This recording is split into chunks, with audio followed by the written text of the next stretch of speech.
What is up, everybody? It's Sam, and we are back with another episode of Pessimistic at Best, the podcast. And I have a very special guest with me today. What's up, Ginny? Hello. How are you? Oh, I'm so good. I've been preparing for this my whole life. Well, I'm so excited to have you. It's definitely a long time coming. Ginny and I are coworkers. She works on my team. You're also like my literal first hire ever, so I'm still very proud of that. Nice. Love that. Love that for us. Literally. But yeah, and you also have a podcast. So I always love being able to have people on the pod who have a podcast of their own just because they kind of get the whole spiel. But yeah, feel free to plug your shit. Oh my gosh. Well, first things first, I interviewed with the company that we work at, which I'm sure you've said the name, but we'll just be mysterious anyways. And I had an interview with Sam, and I think you mentioned in that interview that I would probably be working under you. And you're like very just gorgeous, and you have like a lovely voice, and you're so sweet. I paid her to say that. She paid me. She's like, I won't fire you if you say nice things. Literally. So in the interview, I just fell in love with you and Ellen. I was like, they are I can tell young, like my age, but very successful clearly, and like they kind of paved a path at this company. So that was really exciting to me. But of course, I went and tried to stalk you after. Naturally, and I found right away your podcast, and I literally was like, oh my God, Mom, it's fate. It's fate. I have to be on her team. Like, I have to. It'll be so fun. She has a podcast. I have a podcast. That's so cute. Like, and then once I like got the offer letter and stuff, I started listening to like some of the episodes and stuff, and I just kind of got to know you and James and hear about like some people at Evoke. I think I listened to the one episode where you're talking about the holiday party and Jake buying you an Uber. Yes. And then I met Jake, and Jake was on our team. So I was like, wow, it's a big. And then when I met James for the first time, I was like, I know you. Yeah, literally. I know. Well, it's such a funny way to like kind of, it is. It's a way to like get to know somebody before you even meet them, because I'm sure you loved that. You were like, oh my God, this girl. Well, it's funny. For a while, I was like nervous to listen to your podcast because I was like, I don't know if that's crossing boundaries as someone who like, I'm not like your boss, but no, she is. I guess like I am your manager, sort of. Yes, you are. But not even sort of. You definitely are. You don't have to be modest. But in a cool way where we are also friends, which is great. But yeah, I mean, I think it like took me a little while to feel comfortable with that. I don't know if Ellen's ever listened to mine for the same reason. She's like, I just don't know if that, like, what if you want to complain about me on your podcast? And I was like, well, I'm obviously not going to do that because I don't want to get fired. So yeah. Also, no, I literally, there's not anything to complain about with it when it comes to Ellen anyway. So, well, and I think that it's totally fine, like that we don't listen to each other's podcasts all the time because we talk every day. Well, that's true. So I do feel like we probably hear each other's stories already quite a bit. Sure. You're like the first person I tell every story to because I talk to you every single morning at 9:15. Yeah. And I go, how? Like, I literally like make you tell everything that happened from the last time we talked till the next morning. Literally. Every single day we have long meetings where we just catch up, even though it hasn't been that long. But yeah, no, I loved that. I thought that was so fun to get a podcast. And I honestly, that was my first job where I think I kind of mentioned that on my LinkedIn that I had a podcast. And it was my first kind of time testing the waters with like, oh, this is kind of a passion project. And right. I feel like it was cool. And I don't know if that helped at all, but I think that I was just proud to have that. And so it made me feel really cool, like coming into this and like other people having podcasts too. I was like, dang, like I work with some creative people. There are like a lot of podcasts at Ideas that Evoke, which is kind of funny. I don't know why there are so many, but like Jake has a podcast, you have a podcast, I have a podcast, our work has a podcast. But it was our team. Isn't that funny? It was like, yeah, that's so true. Yeah. I think it's so fun, but it's called Darling Girls. Mm-hmm. And I started it with my best friend, Grace, because we I was moving away and we wanted to, I don't know, I guess we were having a lot of the same issues. We were both like newly single, kind of dealing with breakups, going through our 20s, not really like loving our jobs, just all of that. And we were having really, really good conversations with each other over the phone. And I remember she came to visit me in Charleston and we were like sitting on the couch, we were having like the best conversation. And she like, I was like, oh, we should just like have a podcast. Like we should just have a podcast. And she turned to me and she was like, okay. And it was, at first I was kind of like, all right, it's just like one of those things where she's just going to be like, you say it. Yeah. Like, okay, let's do a podcast. Oh my God, sure, fine, fun. Mm-hmm. But we stuck to it. She was like, we should actually do it. If you're down, I'm down. And I was like, actually, yeah, sure. I love to talk, as everyone knows. And I like the editing process and all that. And it's been fun to like, get an Instagram up and running and like all that. So it's been really fun. And then I just never expected it to like, I guess maybe, I don't know. I never expected us to keep with it so long. And then for like people to actually listen. So it's been really fun. I'm sure you feel the same way. Definitely. I mean, it comes with its challenges, like, of course. And I think this is one of the projects, I think because it is so hard and it takes a lot of, I don't know, it just takes a lot of effort. Like I was like, okay, clearly I do care about doing this. Like if I'm keeping this up as much as I am. Have there been weeks where I have not put out an episode? For fucking sure. But like, we're just out here doing our best. and like the best thing, I think the thing I love about yours and Jake's and ours is, and we've talked about this too, is like the only way we're going to keep doing it is if we're having fun. Mm-hmm. And if there's a week where it doesn't work, that just needs to be okay. Like the world's not going to end. Right. Because I would have such stress if it wasn't like ready in time. Same. And I was recording it, downloading it from transferring it computer. Like I was doing so much for it. So it was like at a point, not fun anymore.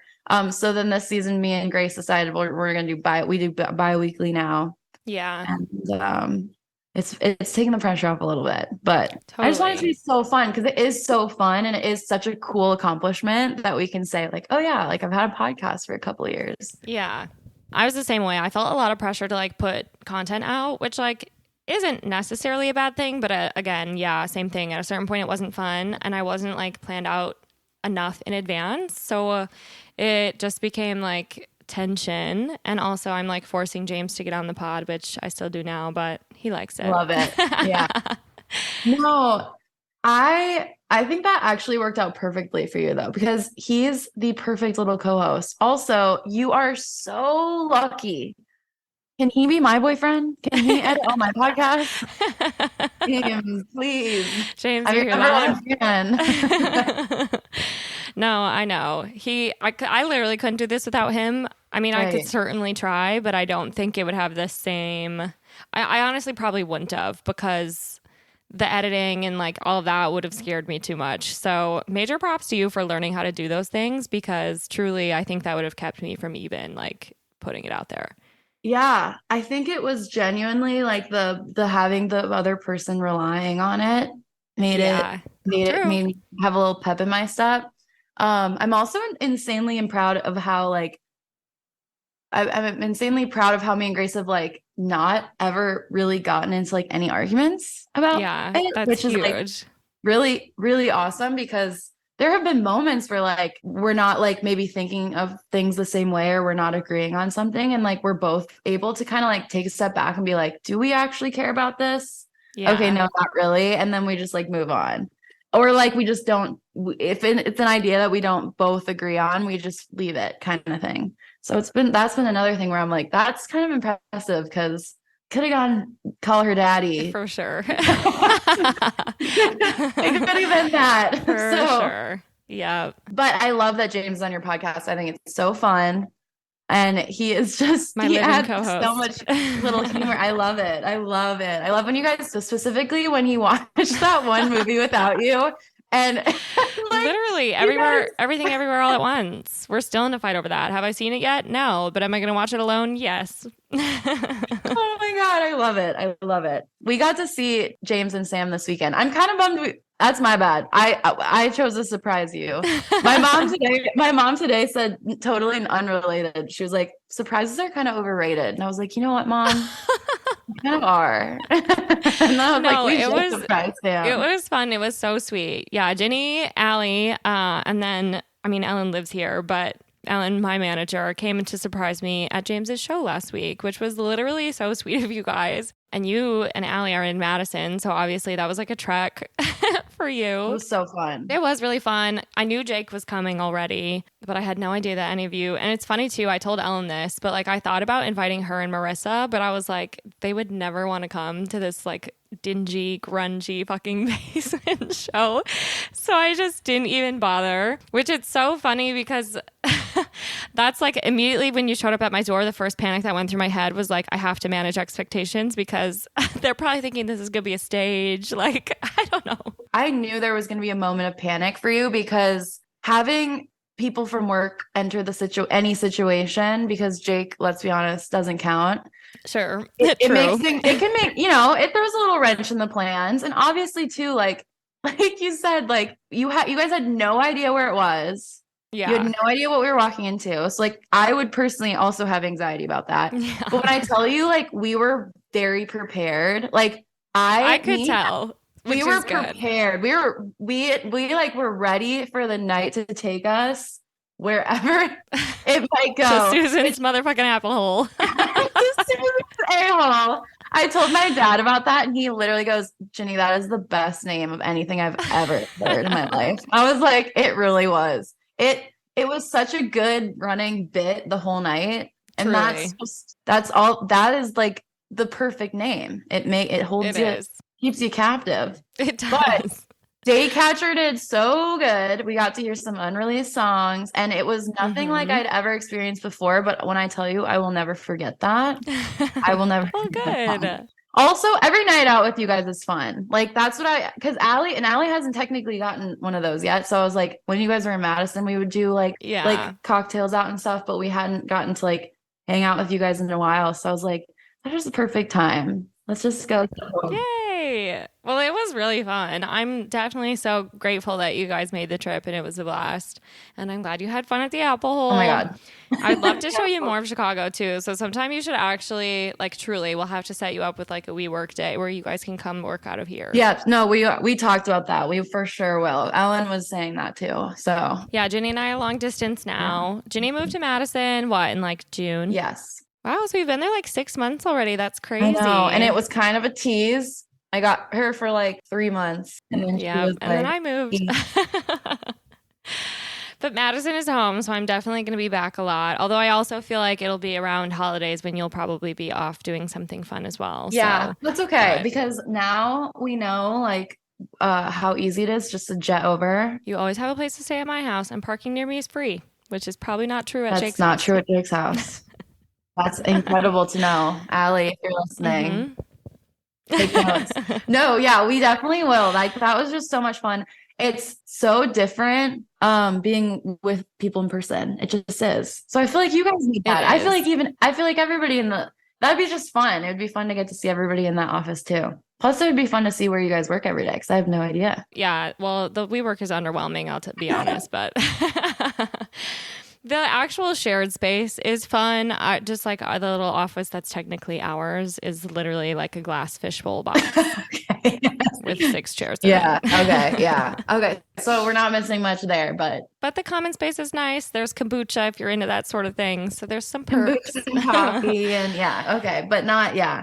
No, I know you missed the Madison. It was so fun when we had, and Sam just like would walk her little 3-minute walk. Literally. I feel like we've been through some big life changes. We've been through some big life changes together. Truly.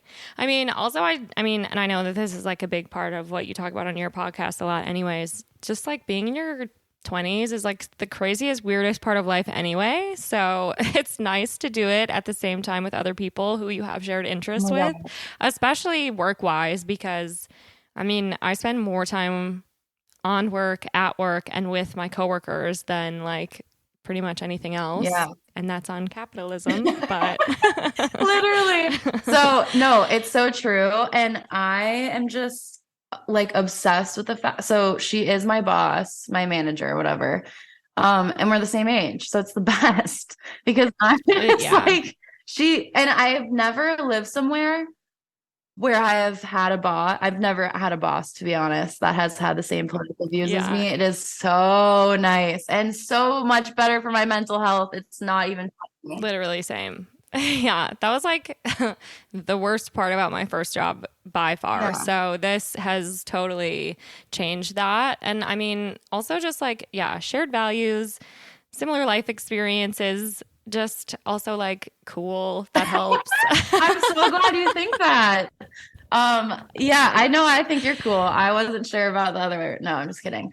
I would agree. Like we have so many, and genuinely such a good group of people just at the job, but our team is so much fun.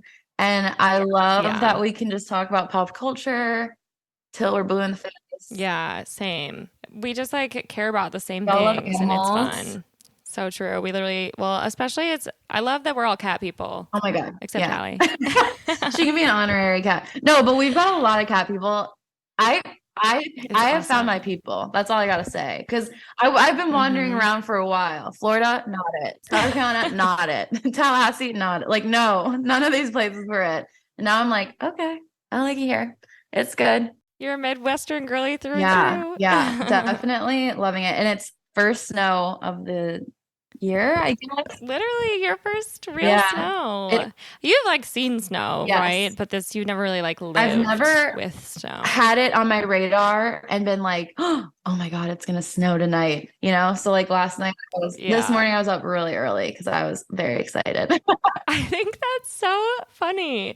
Ginny literally told us on our morning connect this morning that you literally took your cat and was like, look. I was holding. Oh yeah. I never took pictures of the little paw prints. I fully shoved. That's the cutest thing. I need to take a picture, but I fully shoved both of them outside. Bella did not like it. And Bo was like, did his little path around. It was so cute. And then he came back inside. They definitely are not sure. It'll take them a little bit. Yeah. They're like, what the heck? I also think they might need to like adapt. Like, I feel like they're both cold. I bet. I mean, and like, they'll probably get a whole different, like, coat of fur. Like, I know. It's just crazy. Our cats used to go outside way more. 2 apartments ago, we actually had like a giant courtyard. So we would let our cats out, and like we had a patio that also then opened up to like the full courtyard with everyone else's patios and shared space. And we used to just like kind of like let our cats out like free range back then. So I feel like they got really spoiled, and that's how Misho decided he loved going outside. And they would like actually go and play in the snow back then. And then of course at our last apartment, that was just like not even an option. We didn't even have like a balcony. But now we're trying to only take him out on the leash because he started scaring me here because he was like getting on some really high surfaces, giving mom a heart attack. And so now I have to be like that person who literally like leashes up. He acts like a dog. Like you get the leash out and he knows exactly what's going down. He's ready. It's so funny. I love getting to know cats' personalities, and I feel like I know both Misha and Beatrix's personalities now. You got to play it cool with both of them. You can't act too like really them. do. You got to act like you are so unbothered by them, and then they'll sneak up to you and you're like, okay, that's literally. But yeah, I do love that we're all cat people. I think exactly, we all are going through our 20s. I love it. I feel like the vibes are so good. And going through your 20s is so hard, but like especially being in social media with like we can't escape. Oh my God, I know. The uncomfortable and like sad things that happen every day. So it's nice to be around people who kind of have the same values, because when things are hard, it's like we're all aware of that. And I've never worked somewhere like that. So yeah, I feel that 100%. I also feel like it just in the last, and like I've had this conversation with other people too. I can't tell if it's just because I'm getting older and paying more attention, or if it's because everything is actually shit. It's probably a combination of both. But I just feel like in the political climate, political and social climate of the last like 8 years has just like really gotten extremely crazy. And so especially like kind of like in college and now having it like a real big kid job and just like having to make decisions and be present, and you can't like skip it if you get bad political news or like whatever, I like totally realized that in my last job where yeah, my values didn't necessarily align with the values of the company, my boss, anything like that. And that is really hard because then here you are like working for someone who is kind of like working against you in a lot of ways. And that feels really shitty. So I think that was like a big perk to me about joining Evoke too. And yeah, just in general, having it, one, Evoke's like majority female company. Two, it's also young people, which tends to lean the way that I lean, but not always. Yeah, no, I know. It is really interesting. And I think sometimes it's almost nice too with working at an agency because you're somewhat removed from the clients that you're working on. So true. Obviously that helps with some of it, but a lot of our clients I feel like are willing to acknowledge those types of things. But like the last job two jobs I had were at country clubs. It was like sort of like the opposite demographic. I had like mentee bees every single day on my way home from work because I was like, I just don't care. Like I don't care that your hamburger was burnt. Like, or that your wine is out of stock. Like there are bigger things going on in the world. So but then, obviously not everybody has the blessing or the luxury of getting to make a difference with their jobs. Yeah. Like that's a very big luxury. So I had to kind of get over that. Like that might come down the line just because I don't have like the most, amazing dream job. No, totally. Now, but I think Evoke helped me at least get over that hump a little bit and not feel like I was like, totally. Yeah. I mean, it's one of those things too where like I've come to realize, me personally, I don't think my work will ever be the place where I'm like being a little social justice warrior or anything, or even like making the biggest difference. I mean, I think I would really struggle if I know for a fact I could not be a nurse. I couldn't be a teacher. I don't think I could be a political activist. So I'll like engage in those things in my free time where it's fitting. Like obviously I think it's really cool that Evoke has like activism hours where we can use those towards whatever cause it is that we want to go and spend some time assisting with. But like, yeah, I have come to the determination that like having a job that quote unquote doesn't matter is totally up my alley. So, yeah. Because it's not like what we do doesn't make a difference. We make a difference. We primarily work in beauty clients, and we make a difference in the lives of like, hairstylists, and that rocks. That's awesome. But like, I'm really glad that like if something goes wrong at work, I'm not gonna like kill somebody. Exactly. That rocks. Like you are not what are they called? Euthanizer? Yeah. That's not the right word, but someone who does euthanizations, one wrong cocktail and well, if you euthanize somebody, you are killing someone. That's what you are doing. Oh wait, wait. That is quite literally what euthanizing somebody means. Euthanizing is killing somebody. What is it called? So that would actually be the right cocktail. Anesthesiologists. Anesthesiologists have to be careful. Not to actually euthanize people. Oops. Yeah. Oops. Euthanizers are common switch up. Euthanizers are indeed allowed to euthanize things. Yeah, that's kind of like the main goal. Yeah, that's like the main goal. Oh, but yeah, no. It's really nice kind of being able to check out. I like it.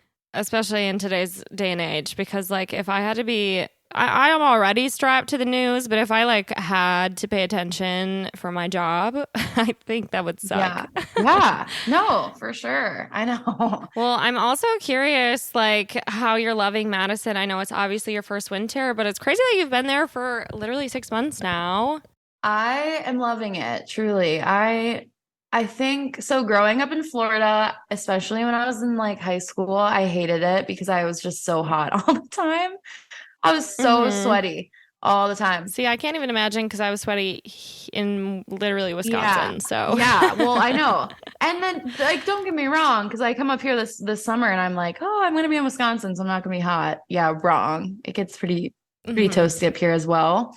But I just kind of always was like, okay, I want to go. So then when I was applying to colleges, I was applying like to North Carolina and like far like places that would get at least some seasons, but I ended up being like just kind of staying in state, going to FSU, which is like technically the furthest away I could get. And it got, it drops sometimes. I think like the coldest it ever got was like 20 degrees at night. So it gets like chilly.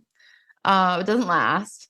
But I liked it and I realized like, okay, like I like to be cold. Like I definitely like the season. So then I moved hmm home and COVID happened. So I wasn't necessarily planning on being in Naples again. And then I moved to Charleston just purely because that kind of felt like a good stepping stone because it wasn't like super hmm far, and I also had family there. How far And is Charleston? Like, was that you could drive or was that you're it's taking a plane ride it's home? 9 hours. No, we would drive. Oh, 9 hours is a good Yeah, bit. Florida's so long. anything like anything in Georgia, South Carolina, North Carolina. I mean, sometimes we would fly, but for the most part, we would drive because I like to have my cats with me. True. So normally I would take one for the team, and now I can't do that anymore. So I have to leave them when I go places, which is fine and a little bit easier on me because I get to fly and I don't have to worry about True. them, but I'm also going to miss them. But yeah, Charleston's like 9 hours. I think it's like maybe, yeah, I think that actually sounds right because it's about 5 hours from Naples to Jacksonville, and then it's 4 hours from Jacksonville to Charleston. So we got a little bit of a winter. It got like icy, I guess, but not snow. Like it didn't snow. And like, again, it didn't feel long. So I was like, okay, Yeah. I can handle the winter, I think. Obviously, it is day one for snow. I'll keep you Literally. guys She updated. was so excited today. I literally was I so, think it's very wholesome because honestly, it was funny. Obviously, we were talking on our morning call this morning, and I think it was Taylor who was like, I'm excited to watch the progression of like Ginny's first winter, which every winter, the first snow is exciting. Like that magic does not go away. It's more like just like a couple, honestly, not even weeks, more like a couple months in, once it is mostly brown, shitty, gross snow and you're tired of being cold, that's when you might change your yeah, mind. I would agree. And I definitely am not loving the time change. Ugh, the I'm so worst. tired by like now. I know. Literally, I mean, it's literally awful. I thought we were done doing this, but I guess I know, not. right? Me and Sam both totally thought it was like done. We were like, oh, it's not gonna happen. And then it did. So disappointing, but whatever. And I do think I have some strategic vacations planned. So, but obviously they're during like the nicest time of the snow. By the time I get be the mush. True. But Literally. Yeah, when do you get back? well, so I'm gone for a week this upcoming week, and then I'm gone for like a couple weeks during Christmas. So I'll be back in January Okay. and February. Yeah, that's kind of when it gets Yeah. bad. But I would say February is the worst month of the year. that's what everyone says. My cousin used to hmm always say, I hate February because it's when football ends and it's the coldest, most annoying month of the year because it just feels like it lasts so long. So now I always remember that. Yeah, But no, Madison's wonderful. I love it. Again, like it's nice to be surrounded by I guess qualities and values that I align with. And I've never lived in a totally. place quite like Madison where it's so outwardly accepted. Which Wisconsin in general, technically speaking, is still a red state on a lot of issues, but like Madison, Milwaukee are the two biggest cities, and Madison's such a college town. It's super duper liberal. Milwaukee is probably the most diverse city Yeah. it's also very segregated, which is another issue, but it is probably the most diverse city in Wisconsin. we're on our way. And we're also gerrymandered the shit out of. I don't know that much about our Wisconsin politics. I try my best to stay informed, but I do know that we don't have that. We have that working against us for sure. But Yeah, but Madison is like a little liberal bubble. yeah, So. it is. And I know it's interesting. Florida just feels hopeless a little bit Yeah. sometimes. So I guess yeah, it's weird. You forget when you're here, it's the whole state's not like this, but it's very hopeful to be around people like that. And then it's just cool. And I just think Madison's so cute. I think it's so clean. I think the restaurants are all amazing. I haven't had like one bad meal here. And Has a really good food scene. so many good Yeah. cocktail places. It's funny that you mentioned that the streets are clean, because that's something I definitely took for granted in Madison. And when I moved here, it was actually like one of the first days, because we had to go buy cat food. So I remember James and I went out on a little excursion to find something local. And we found this cute little store near us that's like cat food, toys, fucking clothes, the whole shebang. And the woman who owns it was the one who was checking us out. You could tell she owned it because she had pictures of her, like literally huge blown up photos of her with her pets, like all throughout the store. So funny. But she was so sweet, and she was like, "Are you guys in the neighborhood?" And we were like, "Yeah, we actually just moved here." And she was like, "Oh, where are you from?" And we said Madison, and she was like, "Oh, so civilized." Which I was like, that is such an interesting way to describe it. But like, it is. It's really clean. People are friendly. I don't know. Yeah, so Naples is like that. So growing up, I didn't realize how manicured and gorgeous the roads and like all of that, just the plants and stuff around the roads, like it's just so clean. And I didn't realize that. And then going to college, I realized that.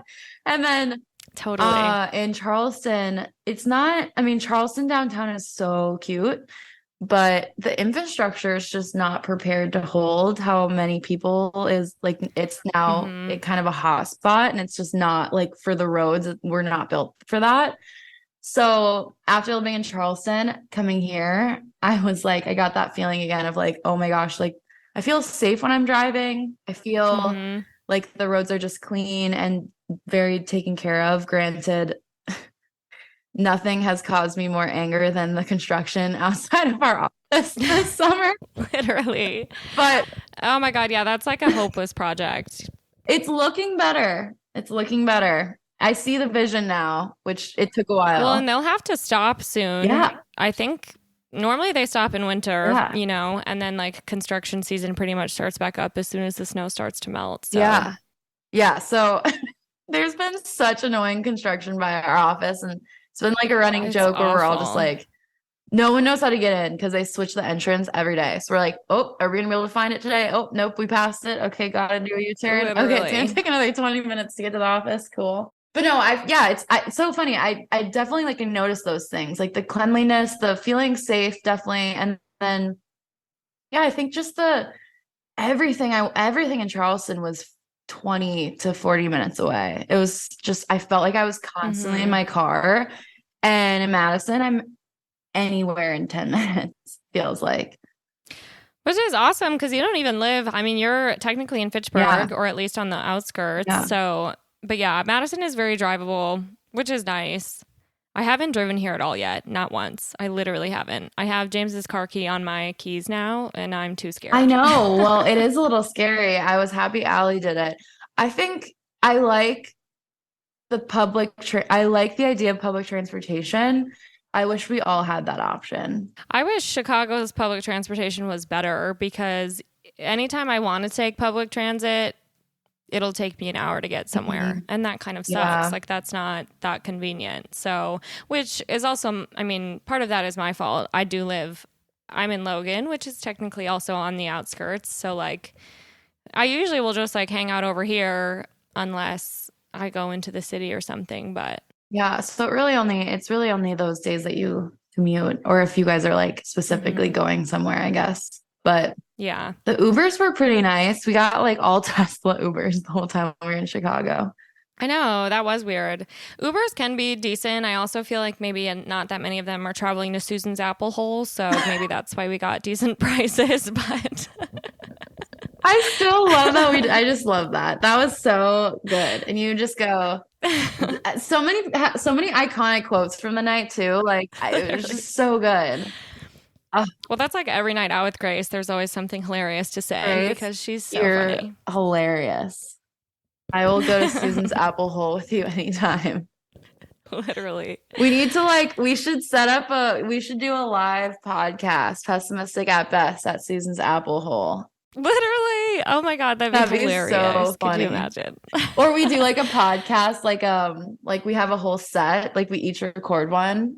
That'd be really fun. I mean, the day that Jake came over here, we recorded for mine and his because I was like, we might as well. Literally. I know. And I want to record one with you on the couch with the video. I think that's so fun. Yes. I love that you're doing that now. I think that's what is going to get you some traction on like TikTok and stuff. We'll see. I mean, obviously, I have like literally 100 followers, so I'm not doing anything crazy at this moment. But I like it. Yeah. I think it's fun. I put them on YouTube too, which is kind of fun. Like I put the whole thing on there. Yeah, so fun.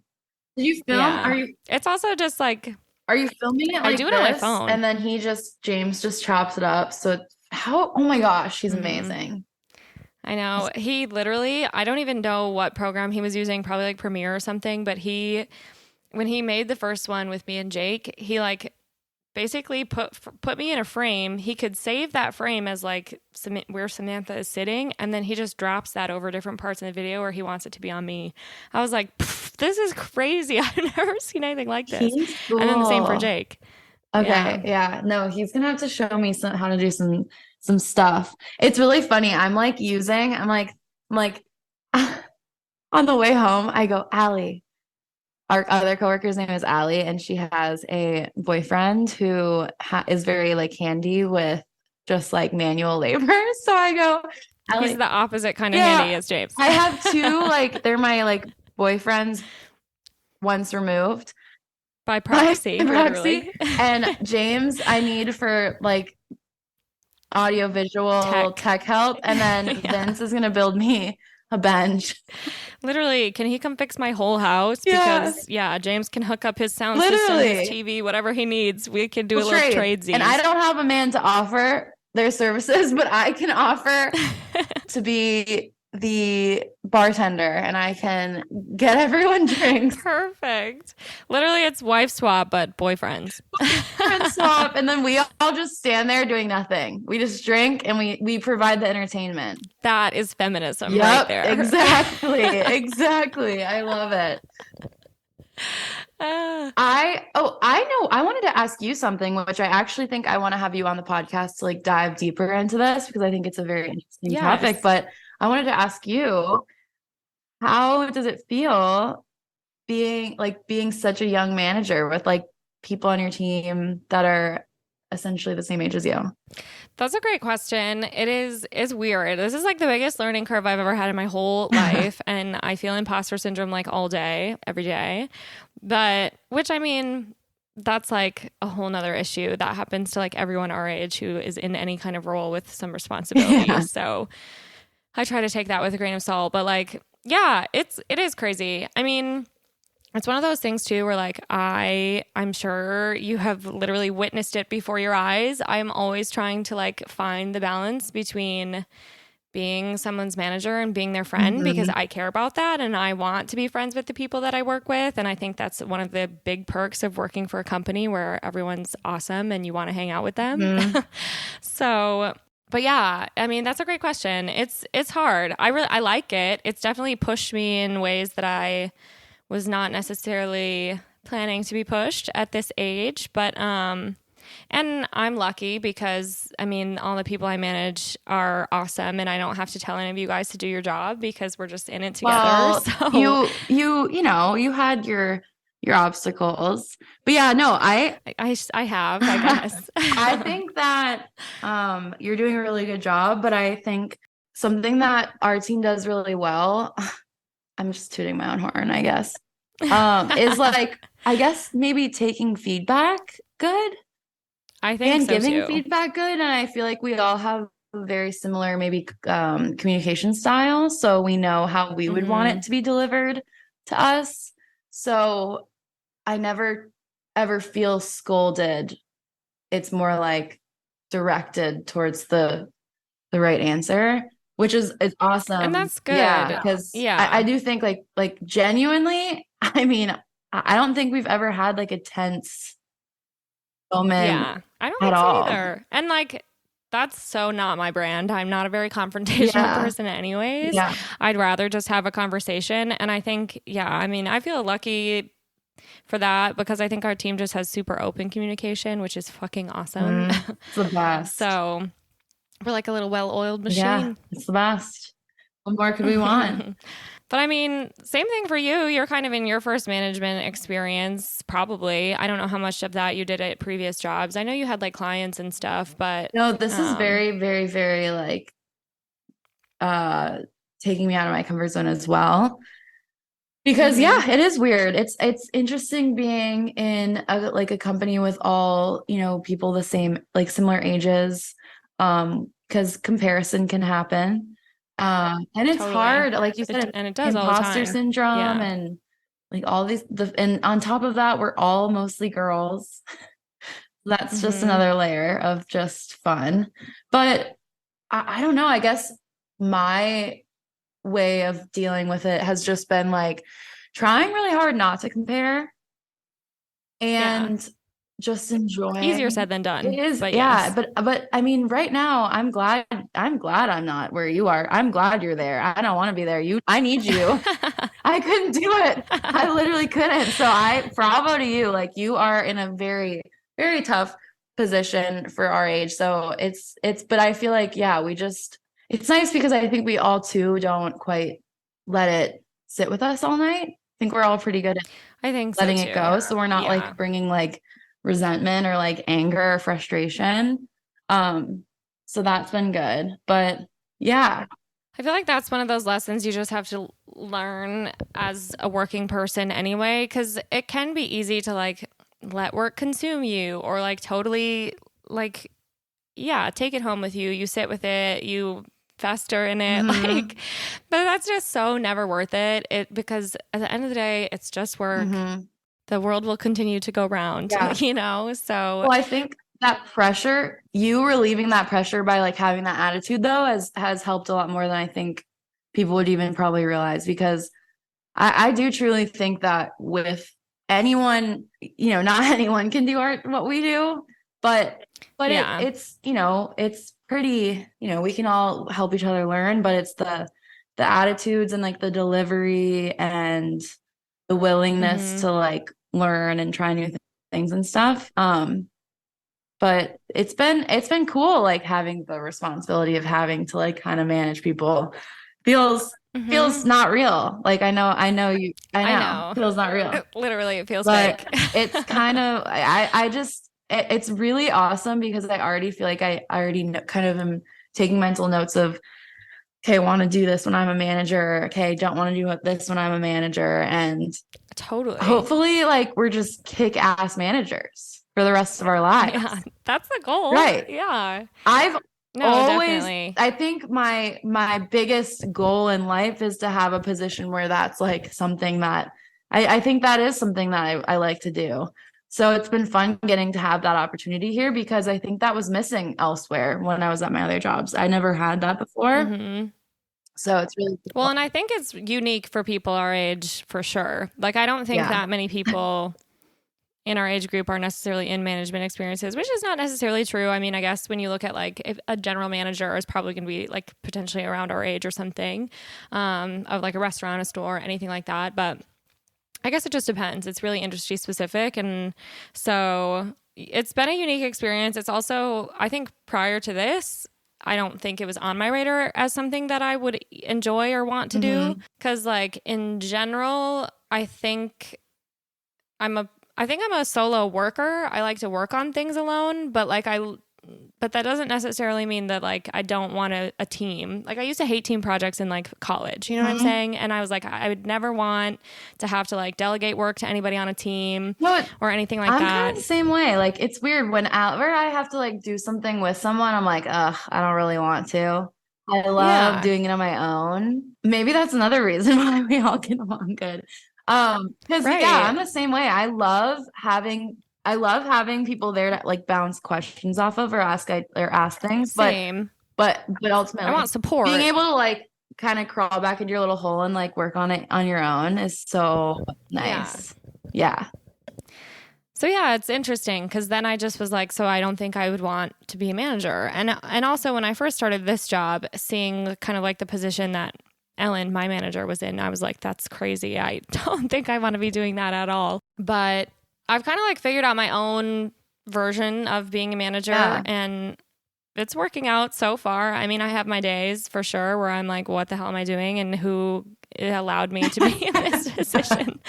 But yeah, no. But yeah. I think that's cool. It's like it's something that you can kind of like I don't know, be proud about, because I think being management is really easy to mess up, I think. For sure. So yeah, I mean, I'm not like kissing your butt or anything, but you're doing a great job. Thank you. No, I appreciate that. Like it's definitely something that obviously like work culture in a company matters, but I think the people you work with day to day are what really matter. So yeah, it's going good. I mean, and I feel like the times that I have really liked my job, it's typically been because of my manager, like my position right now. And the times where I maybe haven't liked my job so much, sometimes it comes down to how I'm being managed. So I do think it plays a huge role. I also think in like hybrid work culture like we have now, or even the fact that like our teams are remote, even though we're hybrid, because like we don't live in the same city. I just think making time to like check in with your team and chat and hang out, and sometimes also not make it about work, is like really important. It's something I value. So I try to pass that down to my team, because like I like being in office with you guys because yeah, we're getting our shit done, but we're also just like sitting around having a little chat, and that's awesome. Like I also like you guys as people, and I am sitting next to you for 8 hours. So like, I'd like to learn something about you. Yeah. No, I do think that's something that is a little rare that our team does. Because we literally do use it as we do talk about work always. Yeah. Eventually. Exactly. Eventually being the key word. But it's funny because everyone's very patient with us because, and we're all very patient with each other because it lasts a long time. Sometimes we're all like, okay, like we should probably stop and get to work, but we just like chatting to each other so much. It's hard. Yeah. And I think that's something that's just in general, like it's hard to recreate in like a remote work culture. So you actually have to try. Whereas like otherwise I'd just be in the office next to you and we'd both be making coffee and we'd have a little second to like have a conversation. But because that's such a part of work that I miss when I'm at home all day, like, you know, I'm glad that we all make time for that. And I also think it makes, some people probably don't agree with this depending on their management style, but I think having a personal connection with someone makes it a lot easier than if you do have to have a tough conversation, which like typically on our teams, I mean, we just kind of like don't have to do that anyways, which rocks, but yeah, on the off chance. Yeah, no, I would agree. And just having those moments to connect in the morning, and me physically being able to see like, okay, Sam's okay. Sam's like not mad at me. Sam's in a good mood. So if later in the day, you're not able to answer me or you're short for whatever reason, it's not, I know it's because I know like women in general, we can do that a lot where we read into everything. Totally. So I think us connecting in the morning and same trickling down, like us with Taylor, us with Allie, like everyone with us, we can all physically see each other and see that we're good and it's all fine. But you know, you might be busy that day. And like, I think we're able to just like almost let anything that's messaged to us, like go, because we know it's just like work stuff. I don't know. I don't know if that makes sense, but I do feel like us connecting every day, we're able to see like, okay, she's good. She's not mad at me. She's not ignoring, you know, which is silly that we think that way, but it is the way it is. No, I mean, totally. And in general too, I think like, yeah, the way that I communicate over Slack or the way you communicate over Slack versus like us together on a Zoom is just like so different. So. Right. And like, I think that's what happens a lot is just like miscommunication or or like reading into something or the way something was typed or phrased or whatever, when really, I mean, we're just all so busy.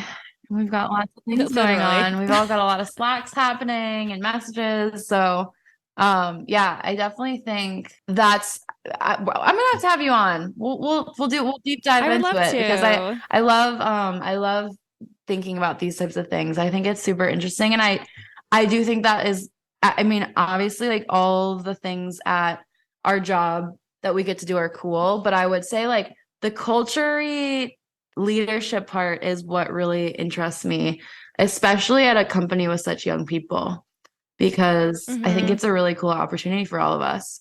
So, I agree. And I'm glad that that's interesting to you because it's the same for me for sure. And I think it is, like you said, it's a unique experience to like, I don't know, just like influence the group of people that you work with, and just like an opportunity to make sure that both you and the people you spend 8 hours a day with are like enjoying their mhm. jobs. So that's always nice. I feel like we're going to be able to write a book one day, how to be a young manager, and it's going to be a bestseller. And then we're just going to be able to. I also told Sam that she's never getting rid of me. So forever I will Sign me be up. That's forever perfect. I will be right under you, and wherever you go, I will follow.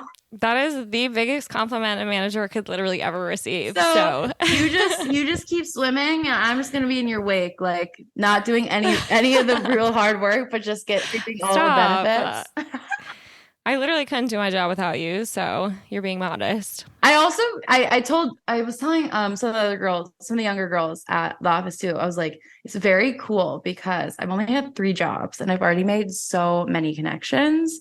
And think about how many cool people are at this place in in 20 True. years, where all of us, That is so everyone's gonna true. be. And if you work hard and you just like get those, build those good connections and relationships with people, and kind of prove that you're a hard worker and stuff, like we're just gonna have the coolest opportunities pop up one day from just knowing. Well, and I think that's such a big perk of honestly working at an agency. Like Yeah. agency life is not for everybody because it is hard work, and sometimes, I mean, sometimes you're working on clients you might not even care about that much. I Mhm. feel lucky that we don't have that going on right now. Yeah.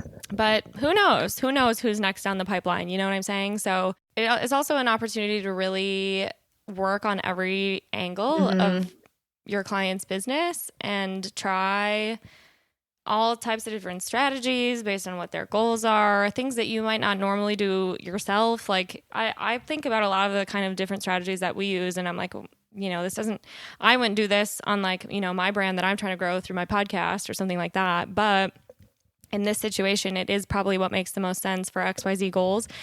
Just like all of those things, thinking about that, the way that I've had to like expand, I thought I knew what marketing was and how to do it at my last job. And like the ways that this job has pushed me to think outside the box based on like, and beyond like what I would normally do on Instagram as someone who Right. uses it probably for way too many hours every day. Like it's really interesting. Right. So I think there is a lot to be said for working at an agency. I think it's a great jumping off point, No, even that though was it can so be that's so really true. That was hard. like one of the hardest things for me to do when I first started here, was like remove myself and be like, okay, if I don't personally love a brand, like visual identity, doesn't like that doesn't Right. matter. You got to suck it up and you Yeah. got to deal with it. You got to put on your like your client hat and like and do that. And that's been it, but it almost like takes off the pressure from yourself because it's like not necessarily what Yeah. you prefer or whatever, but it is like strategically what you think will do best. That's been crazy, Mhm. especially with the way trends have gone. That's been really fun to figure out Mhm. as a team to like sit and like think about like, okay, this is clearly working better than this. Why is that? I love Right. that. I think that's really fun. And because there's really no, like, obviously there are times where there's correct answers, but not really. A lot of it's, It's all just a big game yeah. and you have to figure out how to play it So like it's like a truly. giant puzzle. Mhm. Literally. Um, so yeah, I'm liking it too. I actually am shocked at how much I like working at an agency. I never ever pictured myself at an agency, or I guess maybe never even thought about it, but I'm loving it.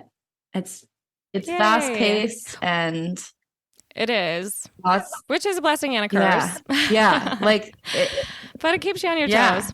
Like, I feel like, I just think it's just a huge learning curve, constantly being thrown like the weirdest little things, and it keeps it interesting. And I think I do like that. I think I've learned that I thrive with a little bit of like constant change. Chaos. Yeah. Like a little bit. A healthy dose of chaos. A little healthy dose of chaos. Like, we've got our regularly scheduled programs every week, but then like love the little sprinkle of like, oh, wasn't expecting that. Yeah. Literally. Yeah, there is plenty of that for sure. That's been fun. And it's been fun to just like feel settled. I feel like we as a team have been getting to be more settled and feel more comfortable. And I mean, when I first joined, Sam was like running the ship on her own. Oh my God, it was crazy. I never want to be in that place ever again. And I'm so glad I actually have a team who can help me with things. I like still to this day, me and Allie will be doing something and we'll be like, God, how did she do this? I like truly do not know. And I think that was the one point of my time at Evoke where I was like, do I like this? Because it might suck. And then Ellen was kind of like, you actually just don't have any help. So I think we need to maybe make some changes. You might like it if you had some help. You might like it if you were actually doing the amount of work that you are like capable of doing. You were working way too much. Yeah. Well, we won't do that. That's not going to happen. No. Because like I said, on the horizon anytime where soon. You go, I go. So you'll always have I got my little powerhouse team under me, so it's perfect. Yeah. Hi, I'm Sam Georgeson. I'm applying for the job, but I just have to say right off the bat that if you do hire me, you do also have to hire two girls underneath me. I have an entourage. And it's a must. Sorry. But they are good. It'll be good. They're the best. But... No, I can vouch for them. No. Well, I love that we're two podcast girlies. I love that we're also long distance friends now, because that is what my whole podcast is about.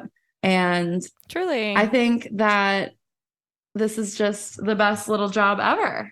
Well, this is a long time coming, so I'm very excited we made time to do it, especially your busy week before your trip. So I'm grateful to you for that. But we'll have to do it again soon.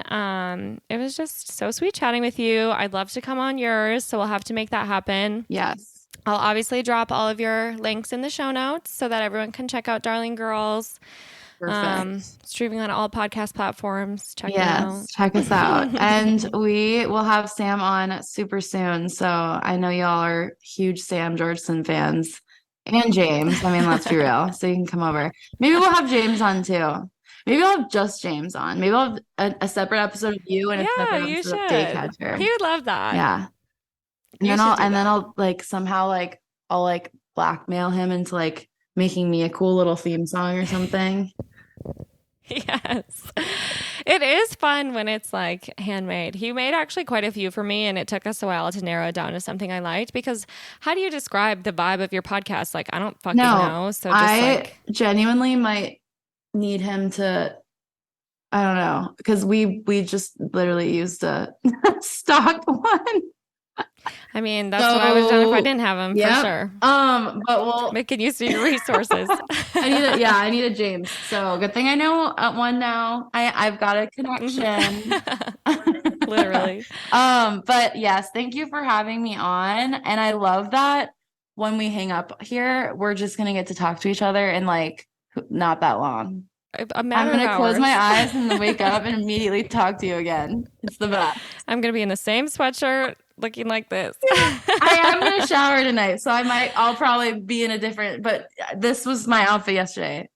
We you know, if you can't have us at our best, you can't have us at our worst. And Tuesdays it's true. are our no meeting days. It's honestly heaven. Yeah, that's true. I guess I'm probably gonna try and go in the office tomorrow. I can't believe you actually go in the office on Tuesdays at all. It's really hard for me too, because there's no meetings. Yeah, I know. Well, right. Like, it's silly to get dressed and do my makeup on the one day where no one's actually going to see me. Yeah. Besides the guy who works at the front desk at WeWork. The guy that works and then your 3 coworkers that you see every day.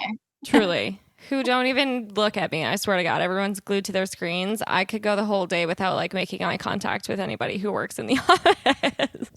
But at least you look cute on the streets of Chicago, you know? True.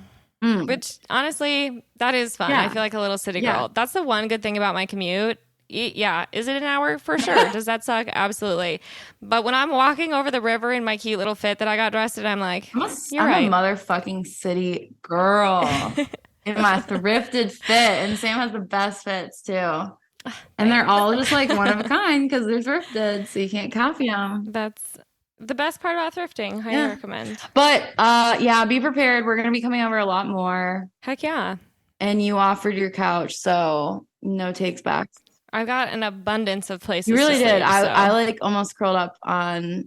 We made a couple pit stops at your apartment. I was like, it's nice. Let me just lay down. I love your couch. I'm so excited to sleep there. I think I'm gonna have the best night's sleep. I've had some of my best like top 10 naps on this couch for sure. I love it. I love that I've also been there for that journey too. We're just truly, we really are. It's like we're at pivotal moments. We are like conjoined twins. we experience everything. It's funny too because I'm older than you, but you did everything first because you made a big move and then I made a big move. I know. It's cute. You can coach me on all things that you know, and I'll coach you on all the things that I know. And I'm always constantly being like, Sam, watch this. Sam, watch this. Sam, watch this. She's probably like, oh my God. I do have a lot of friend homework. I have to do. So many shows. I can't. I can't keep up. But no, it's good. I need a new show with that. The one problem with having a partner is that he wants to watch the shows too, and then I can't do it unless he's home. That is. So I need to find something that I can start on my own. Yeah, that is a big problem with a partner. I know. I don't have to deal with that. So nice. And that's nice. Dude, you have free will. Well, I feel like there's a couple shows I could recommend that he probably wouldn't like. Also, it's big pressure recommending shows to you because I'm like, dang, yeah, it's recommending it to like you and James. Big pressure. Don't worry, we're not critics. We like most of the things that we see. That's another reason we all get along because we all just like shitty TV. I just like to absorb it. Yeah, it doesn't matter. It could be the worst thing ever, and we're like, yeah, it was fun. So good. Yeah, straight up. Well, amazing. I'm so glad we did this. And thank you for joining me and hanging out with me after working hours. There's nowhere else I'd rather be. Thank you for having me. Of course. And thank you guys for listening and tuning in. You get to hear all the inner workings of Evoke, and you get to hear a little bit about how I am at management. So judge for yourself. Yeah. started out the podcast being like, no, well, that's not really. Yes, she's fully manager. Fully. I guess. Best one ever. And then you get a couple cocktails in me and I'm literally just like, Sam, you're the best. She's like, oh my God. I know. Okay. I appreciate it. I couldn't do it without you guys. I'm very grateful that you were my first hire. That's still just like the best accomplishment I've honestly probably had at Evoke. So I'm proud of you. And Thank you for appreciate your friendship. I know. Me too. It's the best. You're the best. Thank you for having me. And we'll do part 2 of this on Darling Girls. I love it. So yeah, you guys have to subscribe to check us out, and we will see you again next week. Bye.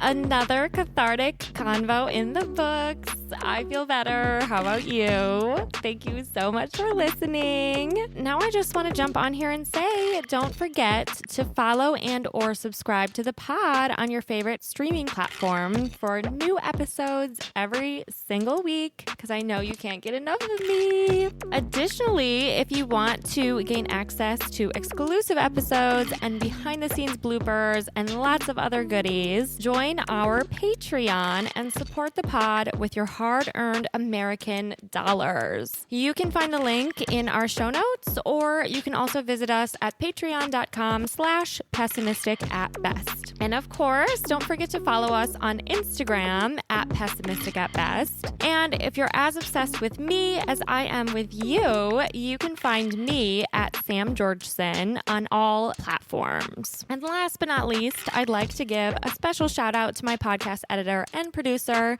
the love of my life, life, James Arbai, whom I literally could not do this without. So thank you, James. I love you so much. And thank you guys for joining me again this week. I love you too. And I cannot wait to chat with you again soon.